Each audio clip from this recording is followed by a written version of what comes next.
नमस्कार मित्रों, आप सभी का स्वागत है हमारे इस खास प्रोग्राम में जहां पर हम चर्चा करते हैं न्यूमरोलॉजी के ऊपर, उसमें आने वाले नंबर्स के ऊपर। तो आज का जो हमारा टॉपिक है वो नंबर्स के जो बार बार मल्टीपल नंबर्स हमारे चार्ट के अंदर आते हैं उसके ऊपर है। तो आज हम सर से जानेंगे कि 7 नंबर अगर हमारे न्यूमरोलॉजिकल चार्ट के अंदर रिपीट हो जाता है, बार बार आता है, मल्टीपल टाइम आता है, तो उसका हमें क्या सोल्यूशन मिल सकता है, क्या उपाय हमें करने चाहिए और वो कैसा असर दिखाता है। तो सर से जानते हैं। सर, आपका बहुत बहुत स्वागत है आज के इस प्रोग्राम में। आपको और आपके दर्शकों को मेरा नमस्कार। शिव, सबसे पहले हम जानते हैं कि नंबर 7 का सिग्निफिकेंस क्या है। नंबर 7 जो डिनोट करता है वो हमारी इंट्रोस्पेक्शन की एबिलिटी को डिनोट करता है। इंट्रोस्पेक्शन यानी क्या? अब इंट्रोस्पेक्शन मतलब हमने कोई कार्य शुरू किया है और हमें कोई डाउट हो जाए या हम उसकी करेक्ट प्रोसेस की करेक्टनेस को चेक करना चाहे तो हम वापस जाके प्रोसेस को रिविजिट कर सकते हैं। इस प्रोसेस को इंट्रोस्पेक्शन के नाम से जाना जाता है। इसको सरल भाषा में कहें तो अपने किए गए कामों को या शुरू किए गए कामों के रिव्यू को या उसके प्रोसेस को फिर से समझने के लिए ये प्रोसेस को ये इंट्रोस्पेक्शन कहा जाता है। ये नंबर 7 जो है हमारी भावनाओं को, जो सत्य के प्रति जो हमारा लगाव है उसको भी डिनोट करता है। ये जितना मजबूत होगा व्यक्ति उतना ही सत्य की खोज में होगा। नंबर 7 आदमी की एनालिटिकल, इंटेलेक्चुअल और उसकी इंक्विजिटिव नेचर मतलब ज्यादा से ज्यादा ज्ञान प्राप्त करने की क्षमता या उसकी आकांक्षा को दर्शाता है। ये नंबर 7 हमें एकांतवास की तरफ ले जाता है जिससे हम अपने किए गए कामों के बारे में सोच सकें। हमारे जो मन में इंटेलेक्चुअल थॉट्स आ रहे हैं उसका मंथन हम कर सके, उसके ऊपर मनन कर सके, जिससे कोई नया प्रोसेस डिराइव कर सके। नंबर 7 न्यूमेरोलॉजी में बहुत इंपॉर्टेंट है। ये हमारी हीलिंग प्रैक्टिसेस की तरफ जो हमारा इंक्लिनेशन, जो हमारा झुकाव होता है उसको दिखाता है। ये हमें स्पिरिचुअल गाइडेंस देता है। अगर नंबर 7 किसी के लोशो ग्रिड में मजबूत हो तो वो स्पिरिचुअली बहुत एविकेंट हो जाता है, मतलब वो उसका एनलाइटमेंट होने के भी चांसेस बढ़ जाते हैं। नंबर 7 ये दर्शाता है कि हम अपना कार्य करने में कितने कुशल हैं, यानी ये हमारी परफेक्शन को रिप्रेजेंट करता है। ये अगर हमारे कार्य में परफेक्शन होगा तो हम अपनी जो टास्क है या जो हमारे गोल्स हैं उनको अचीव करने में बहुत तेजी ला सकते हैं, उस प्रोसेस को बढ़िया बना सकते हैं। यानी नंबर 7 हमारे जीवन को पूरी तरह से अफेक्ट करता है। इसको नटशेल में समझे कि हमारे परफेक्शन का नंबर है, ये हमारी स्पिरिचुअल एबिलिटी का नंबर है, ये हमारी इंट्रोस्पेक्शन एबिलिटी का नंबर है। जी सर। तो सर, इसके रेमेडीज क्या है अगर मल्टीपल टाइम हमारे इसमें आ रहा है चार्ट में तो? अब नंबर 7 अगर कई बार रिपीट हो जाए तो ये जी। हमें बहुत ज्यादा एनालिटिकल बना देता है। ये हमें क्या है, ओवर थिंकिंग की तरफ ले जाता है। ये हमें डिसीजन लेने में थोड़ी सी परेशानी पैदा करता है। नंबर 7 अगर ज्यादा हो जाए, ये मेटल एनर्जी है, तो ये क्या होता है कि ये हमें थोड़ा सा हमारे अंदर ऐसी कमी हो जाती है, हमारे नेचर में थोड़ी सी ऐसे रूठापन आ जाता है या रूखापन आ जाता है, जिससे हम लोगों से अच्छी तरह से कनेक्ट नहीं हो पाते। नंबर 7 अगर बढ़ जाए तो हमारी जो, मैंने कहा था ना अभी थोड़ी देर पहले कि ये परफेक्शन का नंबर है, तो हमें परफेक्शन की चाह में हम इतना खो जाते हैं कि माइन्यूट से माइन्यूट डिटेल्स की तरफ देखना शुरू कर देते हैं, जिससे जो हमारा प्रोसेस है वो लंबा होता जाता है और कार्य में लगने वाला जो समय है वो बढ़ जाता है। ये हमारी एबिलिटी को अफेक्ट करता है, हमारी एफिशिएंसी को अफेक्ट करता है, हमें एज अ प्रोफेशनल इफेक्टिव नहीं होने देता। नंबर 7 अगर रिपीट ज्यादा बार हो जाए तो व्यक्ति रिजिड हो जाता है, दूसरे के विचारों के बारे में वो समझता ही नहीं, उनके विचारों को कंसीडर ही नहीं करता। नंबर 7 अगर बढ़ जाए तो ये व्यक्ति ओवरली इंट्रोस्पेक्टिव हो जाता है। ओवरली इंट्रोस्पेक्टिव का मतलब वो ज्यादा इंट्रोस्पेक्शन करने लगे, हर स्टेप पे इंट्रोस्पेक्शन करेगा, हर निर्णय पे जाके इंट्रोस्पेक्शन करेगा, जिससे आपकी प्रोफेशनल एबिलिटी और आपके परिवार में भी जो समन्वयता आती है उसमें भी कमी लेकर आता है। ये है प्रभाव नंबर 7 के ज्यादा रिपीट होने का लो शुगर में। तो सर, अगर ऐसी कंडीशन हो रही है किसी व्यक्ति के साथ में, तो उसको क्या उपाय करना चाहिए उसको बैलेंस करने के लिए?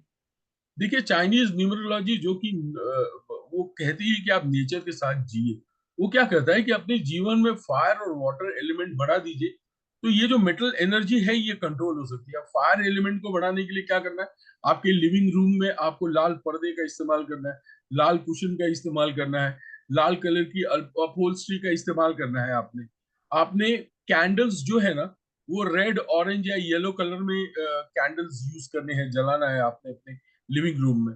आपने अपने घर में वाटर एलिमेंट के रूप में एक वाटर फाउंटेन रखना है, आपने एक्वेरियम रखना है, आपने आपने अपने घर में ब्लू कलर का इस्तेमाल बढ़ा देना है। ब्लू कलर की अपहोल्स्ट्री यूज कर सकते हैं, ब्लू कलर का आप कालीन इस्तेमाल कर सकते हैं। ये कुछ ऐसे छोटे छोटे उपाय हैं जिनसे हम नंबर 7 को बैलेंस कर सकते हैं। अगर हम वैदिक न्यूमरोलॉजी की तरफ जाए तो हम भगवान गणेश की आराधना कर सकते हैं। भगवान गणेश को हम बुधवार को, हाँ वैसे तो हमें रोज दुर्वा चढ़ाना चाहिए उनको, लेकिन यदि हम उनको 108 दुर्वा अगर ओम गंग गणपति नमः के साथ चढ़ाएं तो इसका बहुत अच्छा इफेक्ट आता है। हम केतु के मंत्रों का जाप कर सकते हैं। हम रोटी में सरसों का तेल चुपड़ कर काले कुत्ते को खिला सकते हैं। हमें डार्क कलर के कपड़ों को पहनना बंद कर देना पड़ेगा। हम नौमुखी रुद्राक्ष का धारण कर सकते हैं जो हमारी इंट्यूटिव पावर्स को बढ़ाता है। हम एक छोटी सी सिल्वर की पत्ती स्क्वायर फॉर्म में अपनी जेब में रख सकते हैं। ये सारे उपाय हैं जिनसे हम 7 नंबर को बैलेंस कर सकते हैं अपनी लाइफ में। जी सर, बहुत बहुत सर, अच्छा लगा आपने जानकारी हमें 7 नंबर के बारे में दी। अभी इसी श्रृंखला के अंदर हम 7 के बाद पहुंचते हैं 8 नंबर के ऊपर। तो सर 8 नंबर किस चीज़ को रिप्रेजेंट करता है, और इसके चार्ट में होने से क्या प्रभाव पड़ता है, और बार बार रिपीट होने पर क्या प्रभाव पड़ता है, तो हम जानना चाहेंगे इसके बारे में सर। देखिए, 8 नंबर हमारे जीवन में जो प्रॉस्पेरिटी और अबंडेंस होता है, इसका नंबर है ये हमारी वैभवता, हमारा जो वैभव होता है उसका ये नंबर है। ये हमारे पास जो पैसा है उसका मैनेजमेंट करने की ये ताकत देता है हमें। नंबर 8 जो है हमारे जीवन में सक्सेस को रिप्रेजेंट करता है। और ये सक्सेस, अगर कोई व्यक्ति फाइनेंस सेक्टर में हो तो ये और ज्यादा महत्वपूर्ण हो जाता है ये नंबर। ये क्या करता है कि उनको इन्वेस्टमेंट करने में, नए बिजनेस वेंचर्स में इन्वेस्टमेंट करने के लिए नेगोशिएशन करने की ताकत देता है ये। नंबर 8 रिप्रेजेंट करता है, अगर उसका आप साइन देखेंगे तो ये इंफिनिटी का साइन शो करता है। ये सजेस्ट करता है बैलेंस और हार्मनी हर एक सेक्टर में, वो चाहे प्रोफेशनल सेक्टर हो चाहे आपका पर्सनल सेक्टर हो। न इसका जो सिमेट्रिकल शेप है 8 नंबर का, वो सजेस्ट करता है स्टेबिलिटी और स्ट्रेंथ को। अगर आप उसका देखें, वो दो जीरो, ऐसे लगता है जैसे दो जीरो जुड़े हुए हैं। तो ये इसकी जो सिमेट्री है ये बैलेंस और हार्मनी को दर्शाती है, क्योंकि ये दोनों जो भाग होते हैं वो समान मात्रा में समान तरह से लिखे हुए होते हैं ये। अगर नंबर 8 को देखें, जिसके पास है नंबर 8 लोचो ग्रिड में होता है, वो काम करने में बहुत कुशल होते हैं। हर छोटी से छोटी चीज का ध्यान रखते हैं जिससे उनका सक्सेस रेट बढ़ जाता है। ये सिग्निफिकेंस है नंबर 8 का। अगर नंबर 8 हमारे जीवन में बढ़ जाए तो हमें जो चाइनीज न्यूमरोलॉजी है वो कहती है कि आप वुड एलिमेंट और वाटर एलिमेंट को आप इसमें ले आए, क्योंकि ये मेटल एलिमेंट, क्योंकि ये जो 8 नंबर ये अर्थ एलिमेंट है बेसिकली। अब क्या होता है कि हमें घर में लाल, जैसे फायर एलिमेंट को इंट्रोड्यूस करना है तो हमें लाल पर्दे, लाल कालीन, लाल रंग के कुशंस, लाल रंग की अपहोल्स्ट्री का हमें इस्तेमाल करना चाहिए। हमें अपने घर में तरह तरह की कलर्स, जैसे ऑरेंज कलर है, येलो कलर है, रेड कलर की कैंडल्स का इस्तेमाल करना चाहिए और उन्हें जलाना भी चाहिए। अब अगर हमें वाटर एलिमेंट लेकर आना है तो हमें हमारे घर में वाटर फाउंटेन हमें लगाना चाहिए, हमें एक्वेरियम लगाना चाहिए, हमें ब्लू कलर का इस्तेमाल करना चाहिए, हमें ऐसे पेंटिंग्स का इस्तेमाल करना चाहिए जहां पे पानी बहता हुआ नजर आए। ये चाइनीज न्यूमरोलॉजी के हिसाब से ये तरीके हैं जिनसे हम 8 नंबर को बैलेंस कर सकते हैं। अगर हम वैदिक न्यूमरोलॉजी की बात करें तो हम शनि भगवान का मंत्र जाप कर सकते हैं 108 बार। हम भगवान हनुमान जी की आराधना कर सकते हैं। शनिवार के दिन मंदिर में जाकर हम उन्हें 5 बार, 7 बार, 108 बार हनुमान चालीसा पाठ करके सुना सकते हैं। हम एक पीतल के लोटे में या तांबे के लोटे में हम गंगा जल हमारे ईशान कोण में स्थापित कर सकते हैं। हम पीपल के वृक्ष में जाकर जल दे सकते हैं, शाम को जाकर एक चौमुखा दिया जला सकते हैं सरसों के तेल का। हम 14 मुखी या 17 मुखी रुद्राक्ष धारण कर सकते हैं। हम नीलम धारण कर सकते हैं।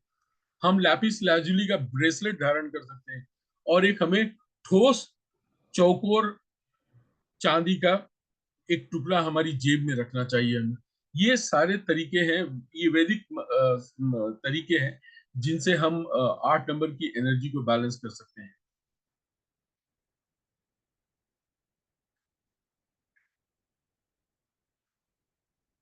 तो शिव, हम इस ढंग से 7 और 8 नंबर को बैलेंस कर सकते हैं अपने जीवन में। 7 और 8 नंबर का हम लाभ उठा सकते हैं।